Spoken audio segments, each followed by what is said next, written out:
Welcome to Still Evolving, where we explore the truth behind lasting performance and resilience. Rather than relying on perfection or superhuman ability, our conversation highlights how real strength emerges through simple, intentional habits grounded in self-compassion, adaptability, and the ability to grow through life's inevitable setbacks. Today's guest is Desiree Talley, a legal, creative, and entertainment business thought leader and trusted advisor working at the intersection of law, culture, creativity, and innovation. As the founder of Pop Law, she has become a respected voice in entertainment law, translating complex legal and business concepts into practical guidance for creatives, founders, and public figures across music, film, television, sports, and digital media. An accomplished attorney and senior media executive, Desiree advises at the highest levels of entertainment and brand partnerships. She is also an emerging leader in the responsible use of AI within creative and business workflows, helping artists and executives leverage technology strategically while protecting ownership, integrity, and identity. Known as a connector and a cultural translator, Desiree is shaping how the next generation builds, protects, and scales their impact. Hi, Desiree. Welcome to Still Evolving. I'm incredibly grateful to have you join in the conversation today. So thank you for joining. Thank you for having me. I'm really excited. Yes. Why don't we start on giving you some time to share back on your journey, maybe where you've come from up to what you're working on now, highlights in between.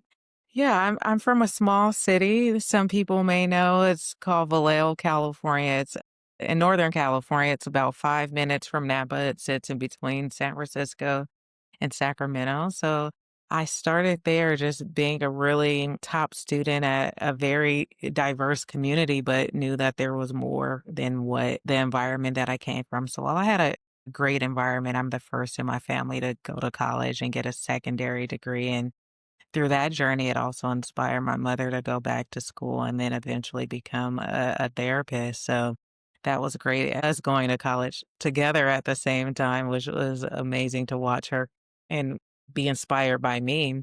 But from Vallejo, I went to Hampton University in Virginia. I studied political science and public relations and then went off to St. John's in New York and spent 9 years in New York. I went to law school there and practiced law, entertainment law for a while. And now I am in LA, entertainment attorney, working for one of the most successful Black-owned media companies. In addition to that, I run my own media company and podcast, and then just support my friends and other creators in their creative endeavors and use the skills as an attorney to make sure that creators are protecting their IP. I love it. There's so many directions I could go. Yeah. So excited. And then also just very proud when I hear Hampton. I'm based out of Virginia Beach, so I Yes. know that space and super cool. I guess one question that comes to mind through your journey and perhaps now, how has adversity or challenge impacted you? And even more critically, how have you continued to grow and evolve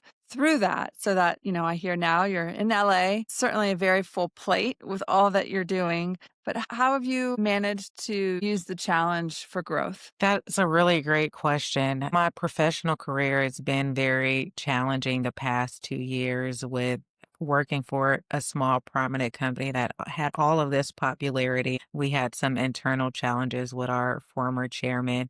And, with him now exiting the company, it was very much a challenge of making one advertiser stay with the company, but also the employees who were not personally impacted by the exit of our former chairman, but just sad that he left and whatever's going on in his personal life because he really motivated us. If you thought 10 was your full potential, he pushed you to say, no, 50 is your full potential. So in my experience with him at the company, which wasn't direct, but just the motivation of his work ethic, just carried me on and made me really want to work hard. And so during that time, I also was having personal challenges and transition in a previous relationship. So it was a lot at one time, but I really had to take a step back and decide what I want and redefine my why and my purpose. And that took a little bit of isolation and getting everything out on paper and self reflecting, and then also knowing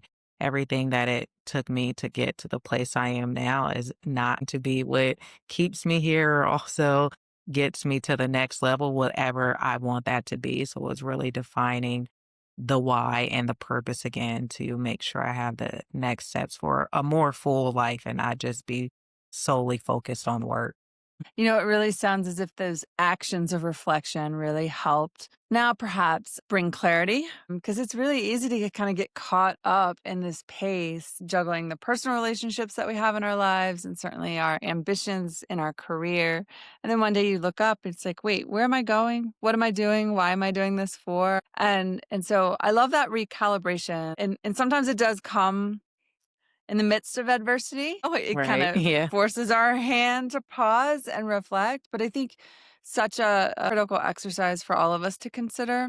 I talk a lot about like when we set out, I'm currently away from my home base. I'm out in Colorado right now. But so whenever I'm driving around this town, I'm usually using the MapQuest, or I guess I'm dating myself, Google Maps, Apple I Maps, remember whatever it is. MapQuest for sure. But I'm putting in the destination, right? And it affords me the opportunity to have really quick real-time data around how I can best get there. And are there foreseen obstacles in my way? And, differently in our lives, especially after adversity or kind of through the transition of that. I love hearing how those actions of reflection have provided some clarity for you and where you're going. It's more easily perhaps now to see Yes. anticipated obstacles and how you can plan and adapt, continue to grow towards that vision. So indeed, it's hard. It's hard, especially if you're writhing from, if an ending of a relationship or Yeah. challenges in the workplace, like there's a lot of emotion there too. So it sounds a lot simpler than it can Yeah. be. Absolutely. And I think it really took with that recalibration for me changing my home base. I in LA, and when we first met, I was in New York Okay. and I was there for 4 months. So that was great.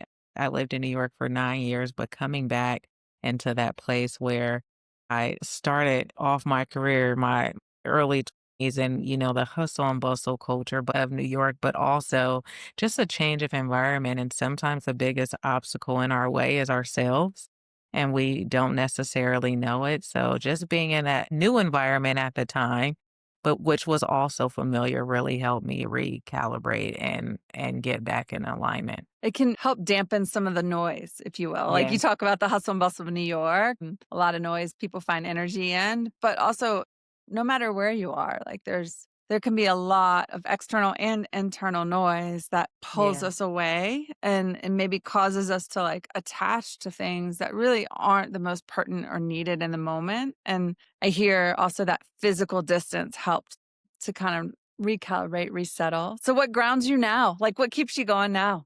I love sound baths. That's something that I do in LA a lot.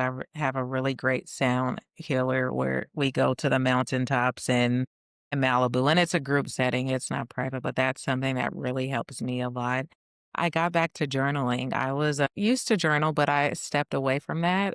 And I found a really great journal that gives prompts. So it wasn't me Okay. mind dumping, but it gave me a little bit more of a structure to help me get back in that space to get things out. And it's reflective on the good and bad, but also has words of affirmation. So that really has helped me in this new season where I had a bunch of transition, but also realized that I was experiencing burnout. And so sometimes I think that, we think times off or a day off, that'll be our full reset, and just doing nothing will be the reset. I don't learn recently for me that wasn't necessarily true. I can take a day off, but am I scrolling? Am I watching TV or whatever it is? But it was doing something active that is for the internal mental reset, which Mhm. really made me reset my whole aura. Yeah. Yeah, I appreciate that. That rest can be active and it can be incredibly recovery practices are incredibly unique to the individual because you know the loads that you're carrying. Yeah. Some people cognitive, some people emotional, relational, spiritual, even physical. So I appreciate the journaling idea. Is that like a commercial product, an app or something that you found or Yeah, where did you find it? I actually found it in line. I was over the Christmas holiday, I was buying some last minute Christmas gifts, and I was talking to a woman in line, and she buys all these different journals and planners, and I wasn't back to wanting to journal yet. And then as we were in this long line at, I believe, Marshall's during the Christmas holiday, I was looking at the journals since I was talking to her that, when you're in line and they put all of the little things you don't need while you're standing there. Yes. And I saw something that was a tan color. It was tan and pink. And I just picked it up and I looked and I said, what is this? And I actually have it on my desk here. And it's called The New Era of Me. That was the words that was on the front. And it's a journal on self discovery. So $6, found it at Marshall's. And There for you go. me, writing helps get it out as opposed to typing and putting things in apps and notes. I like the old school Old pen to school. paper. Yeah, I'm with you. I'm with you.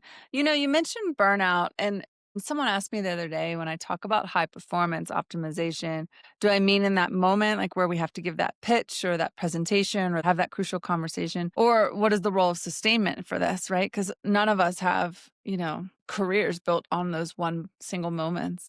It's a grind. Yeah. It's a grind, and I'm curious as a woman leader, what you have found, perhaps you've learned from other women leaders in the space that may be unique takeaways with regards to that burnout, because Yeah. I hear it from women leaders who also may be juggling families and having these kind of very much beloved goals kind of collide, where Yeah. we're building our careers at the same time where oftentimes people are choosing to start families. And when you think of burnout, it's truly like, and I kind of chuckle with my metaphor here with the flame behind me, but it is really where we're smothering like the energy, right? And we lose the air and the flame extinguishes ultimately. So I'm just curious, because you mentioned it, what are your thoughts about considerations for women leaders who may be struggling with burnout or hopefully maybe looking to prevent it? I think sometimes, particularly if you're in a male dominated industry, people think that women can do it all. You can be moms, wives, you can do everything for the company. They don't care if you have children, these are your work hours. I don't have children yet. But the considerations, at least in my experience, sometime that have been given to men are not to women. But I Hmm. think we have to set those boundaries ourselves and then just sometimes say, I can't do it. And I think a lot of times we want to feel like we can and don't really feel maybe safe to express that we can't, but just understanding that that is okay. Hmm.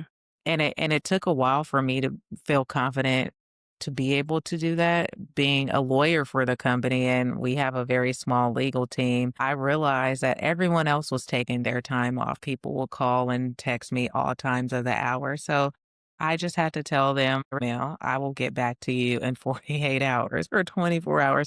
Is anything going to change today if I respond to you right now? And that's a question that I think we have to ask. Just take the time for us. And I think it's really important. If you don't put yourself first, everything else will crumble around you. And I felt like that was happening. I'm not showing up for friends. I'm not showing up for myself or family. I was just so focused on everyone else. But when you take that time for you, you can execute at the Hmm. highest level. And I think sometimes when we don't execute at the highest level or know that we our potential to execute, that's because we are feeling that burnout. But, just to summarize that, feel confident in saying no. And that might start with friends, it might start with your partner, it might start with the kids. And I remember telling my partner, I can't show up for you right now because I'm struggling to show up for myself.